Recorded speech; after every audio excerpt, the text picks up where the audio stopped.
What is up, everybody? How is it going? Austin prechtelevate Performance, coming at you live. Let's go. How's it going, everybody? Hope you're having a good day so far.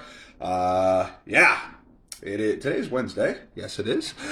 It's Winning Wednesday. If you're a client of mine and you're watching this right now, go share a win in the private group because that's what we do. We celebrate those freaking wins. Keep the positive shit going. Keep the positivity going. So today, what we're going to be talking about, I'm going to be hitting record here in a few minutes for my podcast. We're going to be talking about sugar and whether it's okay or not to consume it on a weight loss journey or just in a fitness journey in general, because it's a very touchy subject for a lot of people.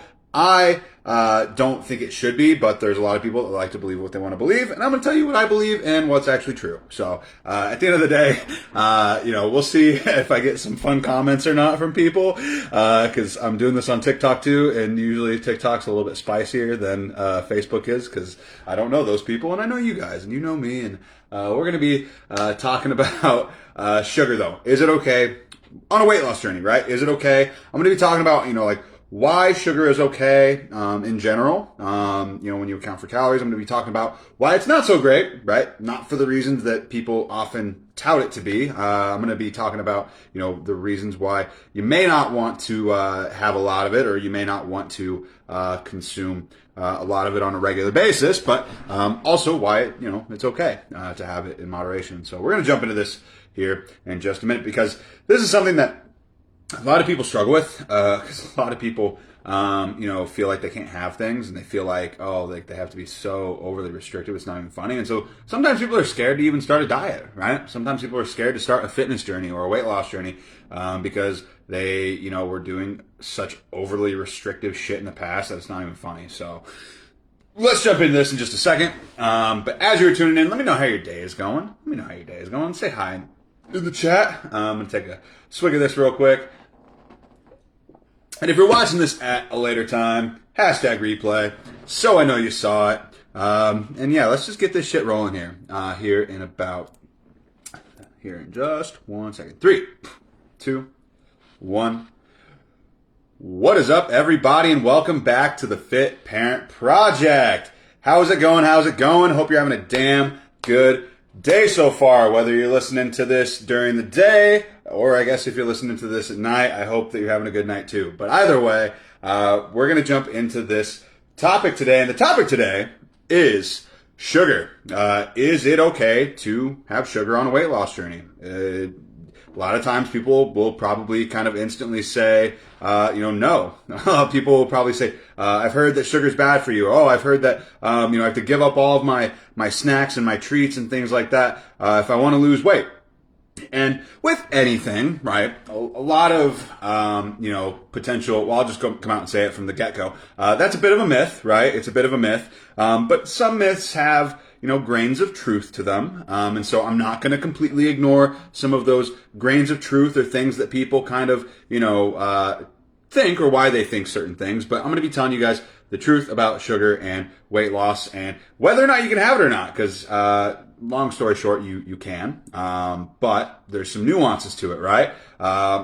If you're, excited about the thought of being able to eat all of your kids' like fruit gummies or fruit snacks that you have in the pantry right now and not have any repercussions from it, you're a little sorely mistaken. But I'm going to tell you about it today, about why you can have some of that and why that is. And so a lot of times people will probably come, and maybe some people are listening to this right now, and you might know these people, or maybe you were one of these people, or you are one of them right now, and you're a bit of a sugar hater, or maybe you hate other things too, like diet soda, or 0-calorie drinks, or things like that, and maybe you've got an opinion on it right now. But if you're listening to this right now, don't hit the pause button. Don't snap your phone in half and say, I hate this guy. I'm not listening to him. He's telling me that sugar's okay.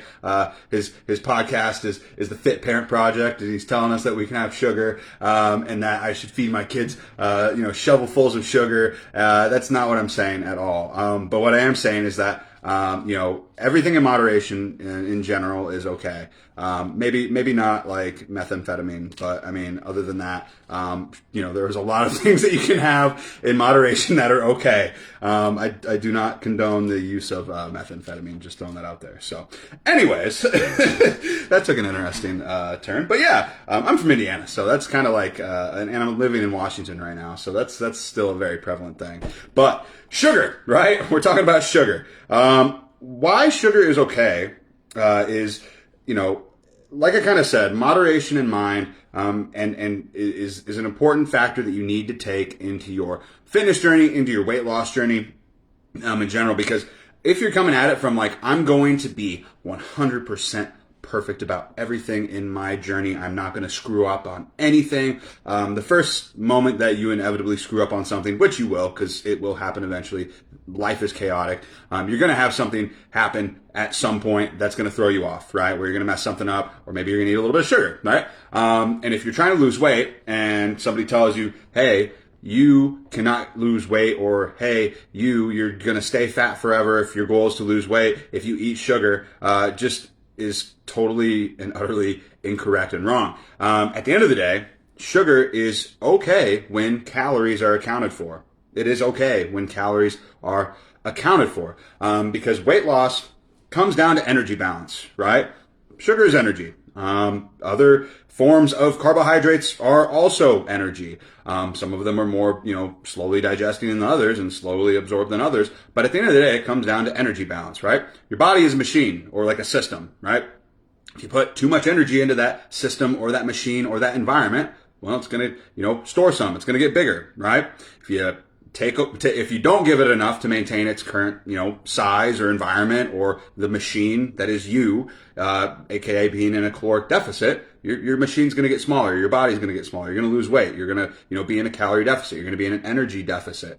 And sugar is no different than that, right? Fat is no different than that. And a lot of times people like to demonize certain food groups because, or certain macros, right? Whether that's protein or carbs or fat. But at the end of the day, right? It's the overconsumption of those things that leads to weight gain, not those things inherently. Though none of those things, even fat, right? Because in like the 80s or whatever, people were like, be on a low fat diet because fat is the thing that's making you fat. You can eat, you can literally only eat fat on a daily basis. That sounds kind of gross, but you could.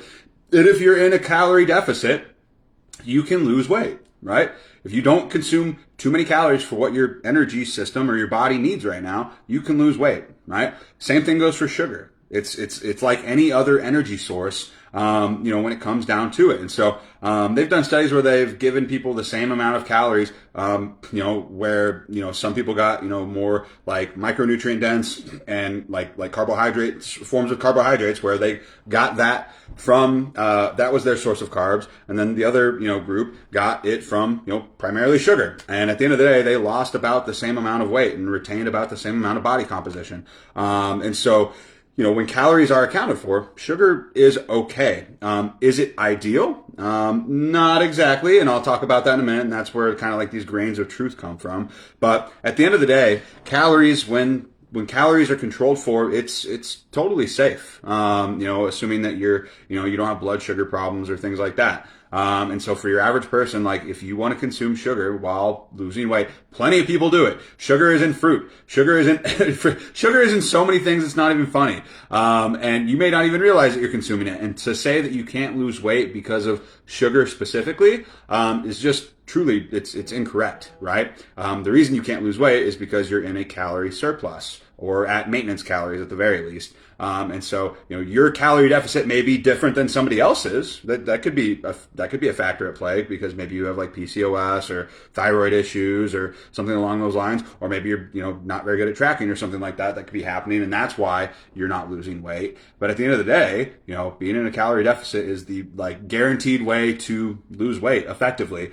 sugar included. And so, so sugar's okay, right? So like we understand now kind of like why sugar should not be, necessarily demonized. It's okay with moderation in mind as long as you account for calories. But why is sugar not so great? Okay.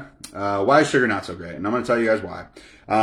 One, I've got a couple of reasons here, but one, sugar or food sources that are just very high with added sugar, are not very micronutrient dense. Typically, they typically are not very nutrient dense in a sense of getting your macros that can help aid in other other kind of like functions and systems that your body would utilize those for. For example, one could argue that orange juice, right? Orange juice from like concentrate or whatever, is no better or no healthier than Coke, than like a soda, right? And some people are thinking like, oh, like, well, orange juice is healthy. It's from fruit. It's got to be good for you. And Coke, it's this like weird manufactured thing that they make in a factory. They make orange juice in a factory too, in case you were wondering. They don't just go out and they pluck a box of orange juice from an orange juice farm. That's not how it works. And so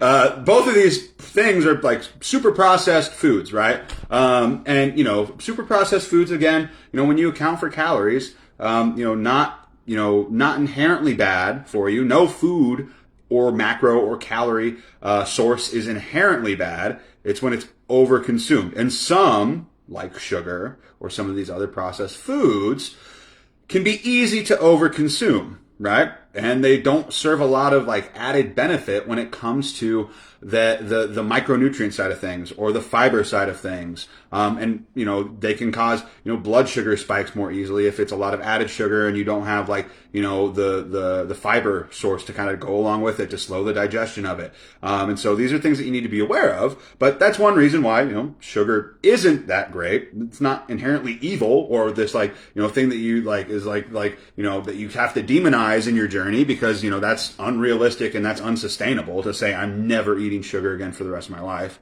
But good luck. So, my best wishes to you. And another reason though is typically high sugar foods or foods that have high sugar in the high sugar content that are like very processed and things like that usually go hand in hand with having high fat levels, which again, not inherently bad. High fat's not inherently bad, but if it's high fat though, it's going to be high calorie, right? Typically. And so, you've got these foods that are, kind of like, that are just kind of like this, like, not like this like combination of just like all these high energy, high calorie sources kind of coming together, and tasting really, really good, but not having a lot of satiety or satiety, to them. And so, you're getting a lot of excess calories, for not a lot of, not a lot of sense of like feeling full. High sugar foods and high fat foods, like candy bars and chips and other things like that, are, very calorie dense, and they do not fill you up. And a lot of times they're very easy to eat a lot of and over consume. And so, it can be pretty tough sometimes, and easy to overeat. And so that's why, there's these grains of truth. Sugar's bad, sugar's making me fat, blah, blah, blah, blah, blah. No, it's the overconsumption, which, to be fair, is easier to do with these foods, than something like an apple. Or I don't know anybody who just sits down and eats like 10 apples, right? That would be like really fucking hard to do. I've been starting to eat a lot more like fruits and berries and things like that. Now that I've been kind of like cutting for summer and trying to lose weight, in my own fitness goals. And so I've sat here and, last night I bought some, frozen blueberries, and you can eat a giant ass bowl of frozen blueberries for only 70 calories. But if you ate a big ass bowl of cereal, right? Of like sugary cereal, in the morning, that's going to be like, like between like 300 and 500 calories probably for the same amount of food. In terms of like substance that you can like hold in your hand, it makes a big difference, and it kind of like really puts it into perspective of like, how people, overconsume calories so easily. It's not, those blueberries have sugar in them too, but they're a lot, a lot more satiating, than that bowl of cereal would be. And so, I'm not saying you can't have that bowl of cereal here and there, But I am saying, the more, the more you kind of like resist that in a sense and, choose some of these, options that are just like more conducive to your success and your goals, obviously you're going to have an easier time in your journey, trying to lose weight sustainably. And so, I would suggest that. And so let's kind of recap, right? So let's recap before I kind of give you like my thoughts and my solution on, how I view sugar and how I try to, incorporate it into my, weight loss plan or my nutrition plan when I'm trying to lose weight. And so, just to recap, so sugar is okay. There's nothing inherently bad about it. There's nothing inherently wrong about it. You can eat it and you can still lose weight. You could literally eat only sugar on a daily basis, and if your calories are in check and you're in a calorie deficit, you will lose weight. If you're tracking your calories, you could literally only eat sugar and you will still lose weight. It's just because of energy balance. It's because that concept of CECO, calories in versus calories out. Some people don't believe in that, and I'm sorry, but best of luck to you in your journey. You might eventually find a fad diet that works for you temporarily, and you're just going to probably not see success, for a very long time, and that sucks for you. But at the end of the day, I wish you the best. But sugar's not inherently bad. We should not demonize food groups. That makes things unrealistic, unsustainable. It makes things very overly restrictive, and that causes people to quit and it causes them to yo-yo. And we don't want that. We want sustainable. We want this to be a lifestyle. We want this to be long-term. It is way more reasonable to say, I can have sugar here and there, and it's fine as long as I'm accounting for calories. Versus I'm never eating sugar again for the rest of my life, and like if I do, I'm a big freaking failure and I should just quit, right? Like you see the stark difference between this sounds really. I'm using my hand gestures again, so you can't see it, but one hand it's like this is like very sustainable and nice, and like I can do this for a long time, and this seems like something I could do for the rest of my life. Versus like I could maybe do this for a couple of weeks, but then whenever I stop that couple of weeks or that month or two that I was doing that, I'm going to gain it all back because it wasn't sustainable. Like that's what you're kind of like, weighing here. And I will choose the sustainable route every single freaking time, every single time, right? And I hope that you choose that too. And so, just to get back to the recap, sugar's okay as long as calories are accounted for. Is it the best thing for you in the world to only eat? No, you should be choosing a variety of foods that are, like fruits and vegetables and things like that have sugar in them, but, also have fiber and have a lot of other micronutrients in them that are really helpful for your body to function optimally. And another reason why they aren't, sugar isn't that great is, a lot of times it goes hand in hand with a lot of other, high fat, foods that are really calorie dense, which again, not great for weight loss. And it can be very hard to feel satiated, if you're, consuming, high sugar foods that are like foods that are very high in carbohydrates. Like they're not going to make you feel, super full, like protein might, or something like a sugar source, like a piece of fruit that has fiber associated with it, kind of like what I talked about with the berries. But at the end of the day, I hope that this is useful for you, because my solution to this is kind of like what I talked about and alluded to earlier, is that, everything in moderation is okay, right? Other than like methamphetamine, like don't do that. But other than that, everything in moderation is okay, right? Like as long as you're kind of like following what I call and what other people call like an 80-20 rule, right? 80-20 rule, or like a 90-10 rule, is a very like good, like moderation in mind way of, losing weight consistently for weight loss training. It's where you get about 80 to 90% of your, calories from, whole food sources, not, foods that aren't super processed, that aren't, extremely calorie dense and low satiety. And then the other 10 to 20% of your calories can come from those fun foods, like ice cream, or like, candy, or, cookies, or whatever, whatever, peanut butter or something, like whatever you like, right? That makes you feel good, that makes you feel like you're not missing out, right? That's where that other like 10 to 20% of your calories should come from. And that's what's, and that if you want to try and eat 100% clean, that's fine. You can go for it. If you don't feel like you're missing out on anything, good for you. But, for me, I like to have those fun foods. I see great progress. My clients see great progress. It doesn't feel like I'm missing out on things whenever, I'm, on a weight loss journey, and it's way less restrictive, and it's a lot more of an enjoyable process and a lifestyle than, being in this like all in, all out, black and white kind of like mentality about my food. Because at the end of the day, no food is inherently bad. Some are just more calorie dense than others. Some are just more conducive to your goals than others. And so that's how you should be viewing food. And I think that's a great first step in improving your relationship with it. And so at the end of the day, some is okay, right? As long as you keep your calories in check. And I hope that this was useful and informative. And I'll talk to you all on the next episode. Bye, everybody. What's up, everybody? How's it going? How is it going? I appreciate the likes over here on TikTok. I appreciate it. How is it going? We just talked about sugar. So if you guys have any questions for me about sugar, I'd be more than happy to answer them. If you've left some comments, I apologize. I have not been able to see them. I see one that says, "Hi, bro, 1 sec. You need some." Hey, I appreciate it. Let's freaking go. Hey, how are you doing? I'm doing freaking great, honestly. It's been a beautiful day. It's been sunny. I went for a walk after I had my lunch today. It's just been a really good day, honestly. Got some new people joining the squad this week, so that's pretty cool. I'm joining the community, which is really nice. So it's been a good time, guys. It's been a good time. What's up? How's it going? I'm gonna hop off here, Facebook. So if you guys have any questions for me, I'm gonna be on TikTok. I'll do a little bit of a Q&A. So if anybody has any questions, feel free to hop on over there at prechtelevate, and I'll see you guys later.